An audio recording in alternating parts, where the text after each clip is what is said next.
In the wilderness, the line between safety and danger is razor thin. This collection of chilling stories reveals ordinary people facing nature's fiercest predators. From the forests of Russia to the Arctic's icy expanses, these harrowing encounters test survival instincts and highlight the brutal reality of wildlife interactions. Join us as we explore these terrifying moments.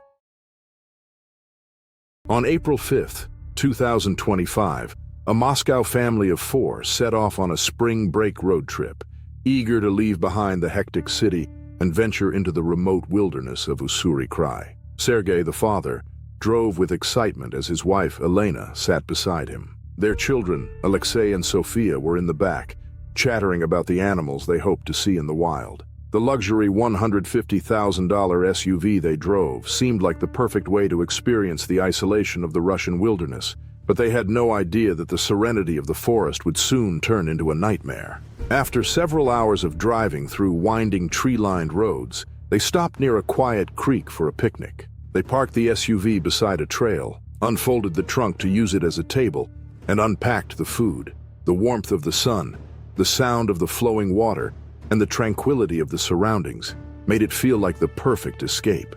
They didn't notice the subtle shift in the air, the quiet rustling of leaves as the scent of their food carried into the surrounding forest. As Elena wiped Sofia's hands and Sergei laughed at a joke Alexei had made, Elena's attention was drawn to movement in the woods.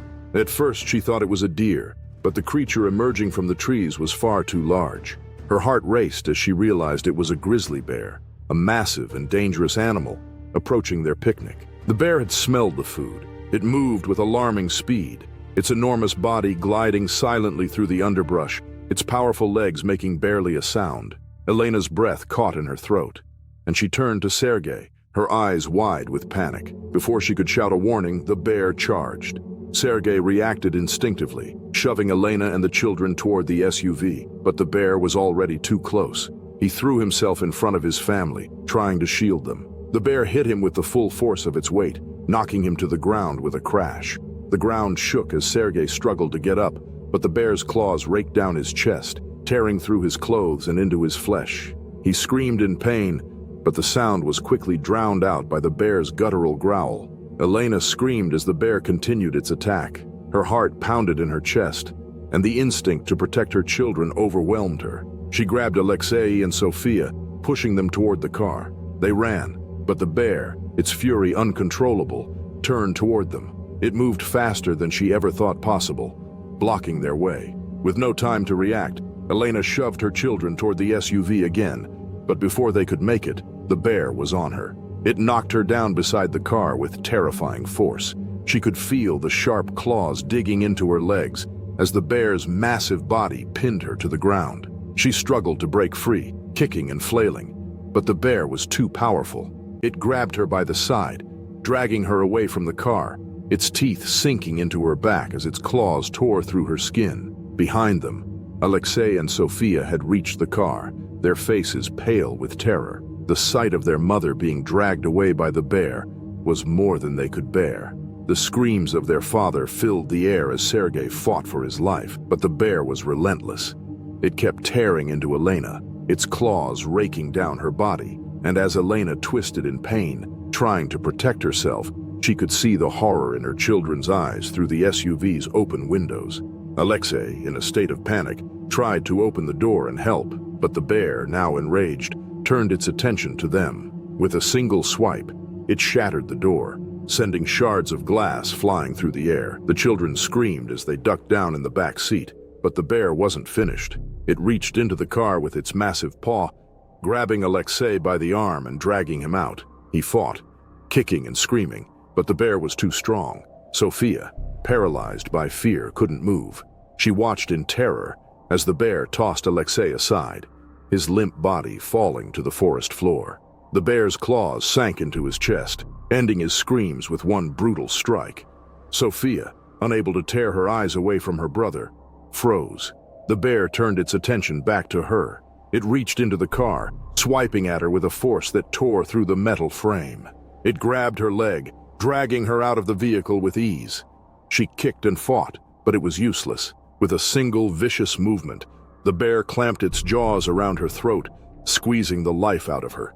The world seemed to stop as Elena watched, helpless, her body broken, unable to protect her children any longer. In that moment, Elena was sure she was going to die too. But the bear, perhaps distracted by sounds in the distance, finally released its grip. It paused, looking toward the forest before it turned and disappeared into the trees, leaving Elena lying broken and bloodied on the ground. Elena, barely able to move, struggled to breathe, her body screaming in pain. She tried to crawl toward the SUV, but her limbs were too weak. Her vision blurred as she reached for her children, but they were gone. Only the silence of the forest surrounded her. In a haze of pain, Elena could hear the faint sound of footsteps. Someone was coming. She forced herself to stay awake, her heart heavy with grief. A hiker, drawn by the sounds of the struggle, found her moments later. Elena, barely conscious, was airlifted to safety. The weight of the tragedy crushed her, but she clung to life for her own survival, for the sake of what little remained of her family. Authorities recovered the wreckage of the SUV, but the bear was never found. The bodies of Alexei and Sofia were later recovered, along with Sergei's, though all were beyond saving. The brutal attack and the absence of the bear left the region in fear. Elena, forever scarred physically and emotionally, would carry the memory of that day with her for the rest of her life. The sun dipped below the horizon, casting long shadows across the dense Wyoming forest. Alone in a secluded patch of land, Jason Carter, a seasoned outdoorsman in his mid-30s, relished the isolation. He had spent years hiking and camping across remote wilderness, but this time was different. The forest around him, thick with towering pines and the occasional burst of wildflowers, promised peace, far from the bustling world he usually inhabited. Jason set up his camp with practiced precision, the tent pitched securely, the campfire crackling cheerfully as the flames flickered in the cool evening air. He had packed light, ensuring that all his supplies were stored in bear-resistant containers, every step calculated to avoid any mishap in the wild. Despite his meticulous preparations, there was one thing Jason couldn't account for: the instincts of the forest's true masters, the grizzly bears. The smell of his food, wrapped in airtight containers, lingered on the breeze, drawn by an unseen force that Jason, even with all his experience, could not predict. Hours passed as he sat back, staring at the flickering fire, lost in thought. The night grew colder, and the distant calls of owls and rustling leaves were the only sounds that accompanied him. Yet, just as the stars began to shine brightly overhead, Jason heard something out of place. The wind shifted, bringing with it an unfamiliar scent, one that made his stomach tighten with unease. Jason's instincts screamed at him as he grabbed his bear spray from his belt, his eyes scanning the darkened trees. He stood silently, waiting, every muscle in his body tensed for action. The forest, once serene, felt different now, as though it were holding its breath. Then, there it was, a low grunt, followed by the unmistakable snap of branches under heavy weight. A grizzly, drawn by the scent of the food, had found its way to his camp. It was almost more than an animal, the kind of creature that made legends. Its fur, thick and coarse, blended into the shadows of the trees, only the gleam of its eyes betraying its presence. Jason's heart raced. He had seen bears from a distance, respected them from afar, but nothing could have prepared him for the size of this one. The bear paused, sniffing the air with a snort before its eyes locked onto Jason's camp. Jason knew what was coming, but it was too late to stop it. With a sudden, terrifying lunge, the grizzly charged toward him, its paws crushing the underbrush with frightening force. Jason barely had time to react. He fumbled with the bear spray, his hands shaking, but the bear was already on top of him, its claws slashing through the air. The spray was barely a deterrent, dissipating before it could even reach the bear's face. Jason had little time to register the pain as the bear's jaws clamped down on his arm, shaking him like a ragdoll. The weight of the beast crushed him to the ground, and for a moment, everything went black as he gasped for air. Adrenaline surged through Jason's veins, and with every ounce of strength he fought back. His legs kicked wildly, aiming for the bear's chest, but each blow felt like hitting stone. His other hand found the handle of his bear spray again, and with a desperate, trembling effort, he pointed it in the bear's direction. The spray came out, But it was too late. The bear was already too close, its powerful body pinning Jason's torso down, its claws scraping his skin. The scent of blood filled the air, mingling with the earthy musk of the forest as the grizzly growled in frustration. With a brutal swipe, the bear sent Jason sprawling, and he cried out in pain as he hit the ground hard. Blood pooled beneath him, and he could feel his consciousness wavering. His arm was a mangled mess, and his chest burned with the bear's claw marks. He could barely move, but in the distance, he spotted a towering tree, its branches reaching out like an invitation. With one final desperate burst of strength, Jason rolled and staggered to his feet. His legs barely held him as he lurched toward the tree, the bear momentarily distracted by the commotion. He managed to climb, though every movement sent waves of agony through his battered body. The grizzly, frustrated by the escape, roared in fury but didn't follow immediately. Jason's heart pounded in his ears. From the safety of the tree, he fumbled for his satellite phone, his fingers slick with blood. His vision blurred as he struggled to dial, the world spinning around him. Finally, the screen lit up, and he managed to send a distress signal, his fingers trembling as he hit send. It would be hours before anyone could reach him. He knew that. The only thing he could do now was stay hidden, stay still, and hope that the bear would lose interest. The minutes stretched into hours, each one dragging on like an eternity. Jason's body was racked with pain, his head spinning as blood seeped from his wounds, staining the bark beneath him. The bear had left, but its presence loomed in the air, the sound of its grunting and the crackle of leaves echoing in Jason's mind. He stayed as still as he could, praying for rescue. The world around him seemed to grow darker and colder, as if the forest itself had closed in on him. When rescue teams finally arrived, they found Jason clinging to life, bloodied and battered, but alive. The grizzly was long gone, but the trail of destruction it had left was unmistakable. It took only a few moments for the team to assess the severity of Jason's injuries. The bear had done its damage, tearing into him with brutal force. But Jason had survived, his spirit unwilling to yield, his will to live stronger than the pain that consumed him. The bear, deemed a danger to public safety, was tracked and euthanized. Its body was found miles from the camp, far from where it had first charged, and the wilderness slowly returned to its natural rhythm. But for Jason, life would never be the same. The forest he had once revered now haunted him with memories of the attack, each rustling leaf and creaking branch a reminder of the grizzly's fury. Surviving the attack left Jason scarred. Physically, yes, but emotionally as well. He had never imagined that a quiet night in the woods could turn into a fight for his life, yet here he was, changed forever by the experience. Deep within the remote wilderness of Alaska, nestled on a rugged island far from civilization, two men set out on a hunt that would push them to their limits. Jack Tanner, a seasoned hunter in his mid-40s, had spent his life in the wild, tracking everything from deer to bears, his calloused hands never wavering when the shot was needed. His companion, Dave Lawson, a younger man with less experience but an eager spirit, trusted Jack's expertise implicitly. They had planned this moose hunt for months, driven by the promise of a trophy animal and the thrill of the wild. The two men had spent hours tracking the bull moose, their movements careful and deliberate as they closed in on their prey. When they finally took the shot, the moose went down with a mighty crash, its heavy body hitting the forest floor. They worked quickly to field dress it, Jack leading the way with practiced precision, while Dave followed, his admiration for his friend growing with each step. They secured the meat and set up camp in a secluded clearing not far from where the moose fell, the night drawing close. The fire flickered, casting shadows across the dense trees, while the smell of fresh meat filled the air. After their meal, they hung the moose meat on nearby branches, making sure it was out of reach of scavengers, and settled down for the night. They were weary from the day's exertion, their muscles sore, and as the warmth of the fire slowly dissipated into the cold night air, both men drifted off to sleep in their tents, unaware of the silent presence that watched from the darkness. The wind shifted, carrying the scent of the hanging meat through the trees, and with it came a hunger unlike any the men had prepared for. A Kodiak bear, drawn by the smell of fresh flesh, moved silently through the underbrush.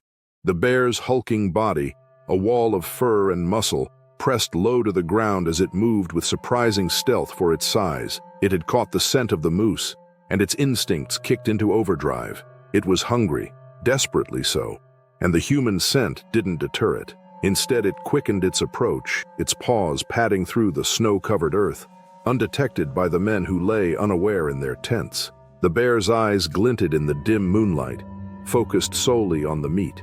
It moved closer, its powerful limbs carrying it effortlessly through the forest. The smell of the bloodied moose called to it, and it circled the camp, a shadow in the night. As the bear neared the camp, the wind shifted once more, bringing the scent of the men's tents directly to its nose. It paused, sniffing the air. Something was off. The bear hesitated for a moment, then, driven by hunger, it stalked closer, its instincts telling it that these men, though foreign to the wild, were part of the feast tonight. Jack's tent was closest, and it was there that the bear's fury would be unleashed. In the stillness of the night, a sudden rip of fabric echoed through the woods. The bear's claws, sharp and lethal, slashed through the tent with terrifying force, catching Jack off guard. He had no time to react before the bear's massive jaws locked onto his leg, lifting him off the ground with sickening ease. The air was thick with the scent of blood as the bear shook him violently, its teeth sinking deeper into the soft flesh of his thigh. Jack's scream was swallowed by the forest, the sound of tearing fabric and the savage growls of the bear filling the night. Dave, groggy from sleep, was jolted awake by the commotion. His heart skipped a beat as he scrambled out of his tent, his rifle in hand, his mind racing with panic. By the time his eyes focused, he saw the bear. Its jaws clamped down on Jack, dragging his body through the snow as if he weighed nothing. Dave's pulse hammered in his ears, his breath quick and shallow as he took aim. But the bear was already too close. There was no time to fire. With a snarl, the bear released its grip on Jack, turning to face Dave, its fur matted with the blood of its first victim. Dave's rifle cracked in the air, but the bear was already moving. The bullet missed, flying high, and the bear, enraged, lunged toward him with terrifying speed. Dave's heart pounded as he scrambled backward, his rifle raised uselessly in front of him. He had no time to aim again before the bear was upon him, its claws swiping through the air, narrowly missing him. The moment seemed to stretch for an eternity. Dave's breath caught in his throat, his body frozen in terror. He barely managed to dodge the bear's next swipe, which knocked him off balance. In that instant, the bear lunged again, but Dave was faster, instinct taking over as he twisted to the side and bolted, running as fast as he could into the trees, his mind focused solely on survival. He dared not look back. For a moment, everything was silent. Dave didn't dare stop running until he was deep in the forest, his lungs burning and his heart racing. He finally collapsed against a tree, gasping for air, his mind reeling from what had just unfolded. He couldn't believe it. His best friend, Jack, was dead, taken by the very creature they had come to respect, and all Dave had been able to do was watch. The image of the bear dragging Jack's lifeless body was burned into his mind, its claws digging into his friend's flesh, its growls filling the air. Hours passed before Dave dared return to camp. By then, the bear was long gone, but the carnage was unmistakable. Jack's body had been partially dragged away, and the remains of the moose carcass lay scattered, blood mixing with the snow. It was a scene of pure devastation. Dave's legs buckled, and he sank to the ground, his eyes locked on the empty spot where his friend had once slept. The authorities were called, and the tragic news spread quickly. Local wildlife experts warned the public of heightened bear activity in the area, urging extreme caution and advising that the island be avoided until further notice. The bear, a Kodiak, was never found, but it was presumed to have retreated into the wilderness, its hunger temporarily sated. After he returned home, the pain of losing Jack was a constant ache for Dave, a reminder of how quickly the wild could take from you and how fragile life was in the face of nature's raw power. The small logging town, nestled deep in Russia's Amur Oblast, was just waking up when the unthinkable happened.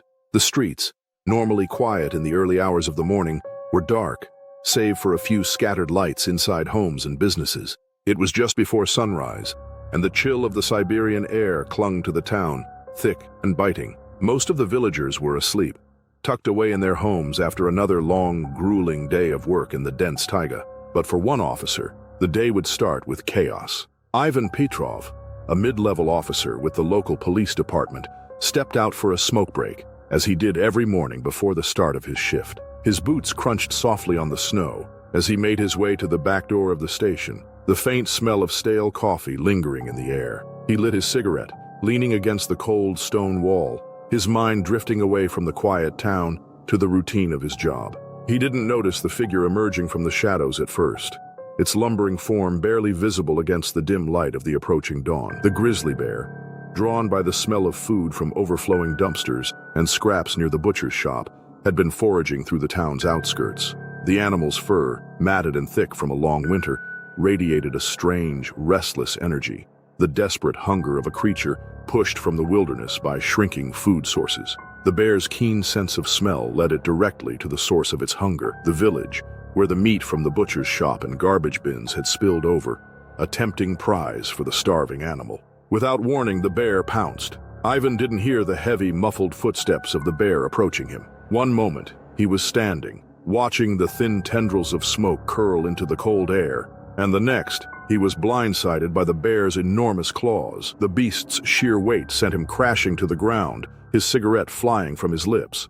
The force of the impact knocked the wind out of him as he tried to scramble, but the bear was too quick. Its claws raked across Ivan's torso, tearing through his uniform with terrifying ease, each swipe deeper than the last. The sharp smell of blood mixed with the sour stench of the bear's fur. Ivan screamed, but the sound was swallowed by the animal's growls, echoing through the empty streets.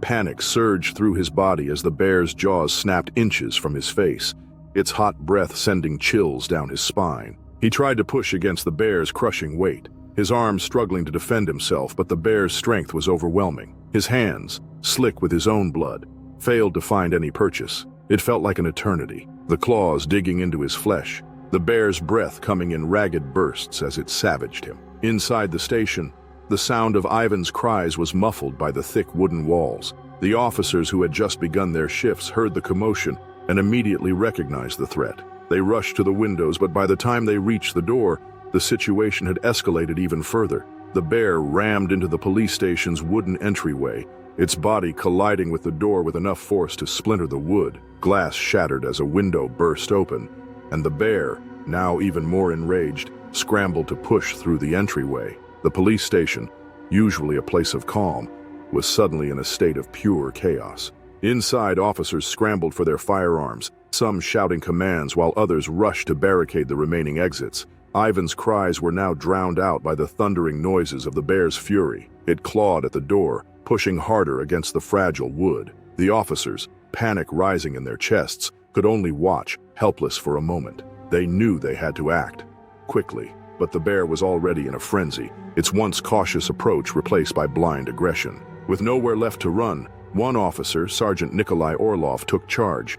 His voice cut through the chaos, ordering everyone to stand ready. The tension in the room was palpable, every second feeling like an eternity as the bear continued to tear at the door. One of the officers, trembling, fired a shot into the air in a desperate attempt to scare the bear off, but it did nothing. The bear's growls only grew louder. Then, with a deep breath and steady aim, Orlov fired a second shot, this one aimed directly at the bear's shoulder. The bear let out a deafening roar, its body jerking violently as the bullet found its mark. The impact of the shot made the bear stagger back, letting out a shaky growl. For a moment, it seemed dazed by the wound. It turned and backed away from the station, retreating into the cover of the nearby trees, its heavy body moving with surprising speed for an animal of its size. The officers stood in stunned silence, watching as the bear disappeared into the forest, leaving the town eerily quiet once again. Ivan, barely conscious, lay sprawled on the ground outside the station, his body torn and bleeding. The officers rushed to him, their hearts heavy with the weight of what had just transpired. They found him struggling to breathe, his face pale and his body weak from the loss of blood. They radioed for an ambulance, but it was clear that the damage had been done. The nearest hospital was miles away, and Ivan's wounds were too severe for him to make it that far alive. As the medics arrived, Ivan was quickly taken to the hospital, but it was too late. His injuries were fatal. The bear, a powerful predator pushed by desperation, had claimed yet another victim. Wildlife experts later determined that the bear's aggression was likely fueled by dwindling food sources in the taiga, exacerbated by warming temperatures and shrinking habitats. The once pristine wilderness of the Amur Oblast was no longer capable of sustaining the growing number of grizzly bears, pushing them further into human settlements. The town, which had always felt safe in its isolation, now found itself on edge, with a heightened awareness of the dangers that surrounded them. Calls for better bear management programs echoed through the community, and wildlife authorities increased their presence in the region. But the damage had already been done. Kunashir Island, part of the Russian Far East, had long been a peaceful retreat for adventurers and nature lovers alike. Known for its pristine landscapes and rugged beauty, it was the kind of place where people could escape from the bustling world and immerse themselves in the wild. For Junichi Takeda, a Japanese tourist visiting the island, this trip was supposed to be the experience of a lifetime. A nature enthusiast, he had spent years saving up for this journey, eager to capture the beauty of the remote wilderness. He was accompanied by his partner, Yuki, who had joined him for the adventure. The morning air was crisp as they drove along the coastal road, the waves crashing against the cliffs below. Junichi had his camera in hand, his eyes scanning the landscape for anything interesting. The vehicle, a rented SUV, served as their mobile base for the day, offering them both comfort and protection as they explored the island. It was a perfect day for sightseeing, the kind of day when everything seemed serene, untouched by danger. As they neared a ridge overlooking the coast, Junichi's eyes fell on a large brown bear grazing on wild plants. The bear seemed completely unaware of their presence. It was an incredible sight, a wild animal in its natural habitat, and Junichi couldn't resist the urge to photograph it. His heart raced with excitement as he pulled over, careful not to disturb the animal. Yuki, focused on the road ahead, noticed the bear but didn't think much of it. She had seen wildlife before and trusted Junichi's experience in these matters. Junichi, confident that they were safe inside the vehicle, reached over and rolled down the window. He adjusted the lens on his camera, aiming for the perfect shot. He was so focused on capturing the image of the bear that he didn't notice how close the animal had moved. In an instant, the bear's head whipped around. Its nose twitched, detecting the scent of the car and the two humans inside. What had been a leisurely graze turned into a determined pursuit.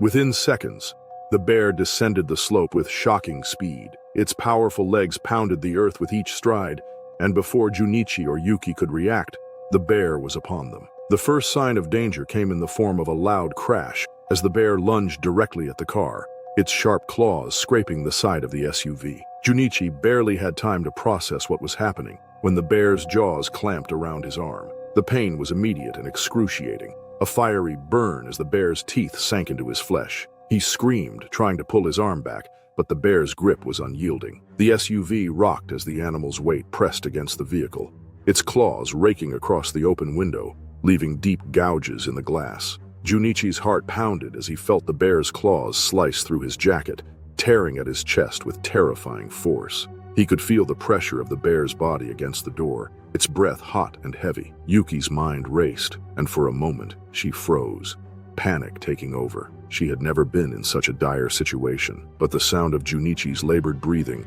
and the blood-curdling growls of the bear snapped her back to reality. Without thinking, she slammed her foot onto the gas pedal. The SUV lurched forward, the tires screeching against the dirt road as the vehicle accelerated. The sudden movement caught the bear off guard. Its claws scraped across the door as it tried to maintain its grip, but the forward motion threw it off balance. The bear released Junichi's arm, its grip slipping as it stumbled backward. The vehicle's momentum carried it further down the road, and for a split second, Junichi thought they might escape. But the pain in his arm was intense, and the weight of the situation overwhelmed him. Blood dripped down his side and he could barely keep his eyes open. Yuki didn't dare look back. Her hands gripped the wheel tightly as she drove as fast as she could, the tires kicking up dust as they sped away from the danger. The road seemed to stretch endlessly ahead, but her mind was focused solely on getting them to safety. She didn't know how long they drove, but her heart was in her throat, every second feeling like an eternity. The ranger station came into view,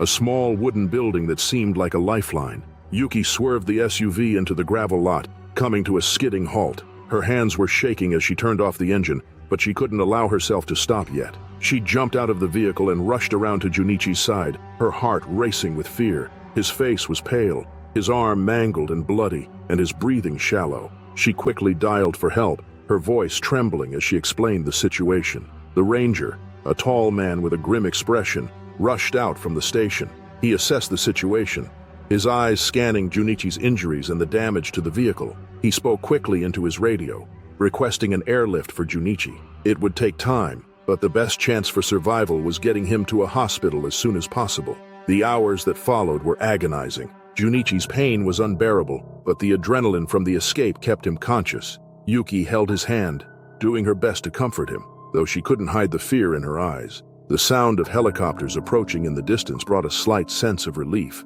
but it didn't erase the horror of what had happened. They were fortunate to be alive, but the scars of the attack would remain with them forever. When Junichi was airlifted to the hospital, authorities launched an investigation into the incident. They discovered that locals had been illegally feeding bears in the area, unknowingly creating a dangerous association between cars and food for the animals. The bear that attacked Junichi had been conditioned to approach vehicles, seeking an easy meal. It was a tragic consequence of human interference with nature. The trail where Junichi and Yuki had been traveling was temporarily closed, and the area was monitored closely for any signs of the bear's return. Wildlife experts recommended stronger measures to prevent bears from becoming habituated to human food, urging the public to avoid feeding wildlife to prevent similar incidents in the future. For Junichi, the trip that had been intended as a peaceful escape had turned into a life-altering nightmare. His injuries, though not fatal, would require months of recovery. While the physical scars would fade, the emotional impact, the raw fear of that moment, would remain with him long after the pain had subsided. The wind howled across the ice-choked shores of Svalbard, pushing snow in swirling gusts that painted the landscape in shades of white and gray. The Arctic was a harsh place where only the strongest could survive, and the cold could freeze a man to his soul. Dr. Alan Briggs, a marine biologist from a research station, had spent years studying climate change, but this was his first solo expedition in this remote corner of the Arctic. His task was simple: collect water samples and observe the effects of melting ice on the surrounding ecosystem. He worked alone, the closest human presence miles away. His snowmobile was parked nearby, and the sample containers were lined up with precision. Alan was so absorbed in his task that he didn't notice the subtle shift in the air, the quiet before a storm. The wind had calmed, and the only sound was the crunch of his boots on the icy ground as he moved from one sample site to another. His gloves were thick, but his hands moved with practiced speed, pulling sample after sample from the water. It wasn't until a low growl rumbled through the air that Alan sensed something was wrong. Turning toward the ridge, he saw the massive body of a polar bear. It was moving fast, its huge paws silently pressing into the snow as it descended the slope toward him. Alan froze.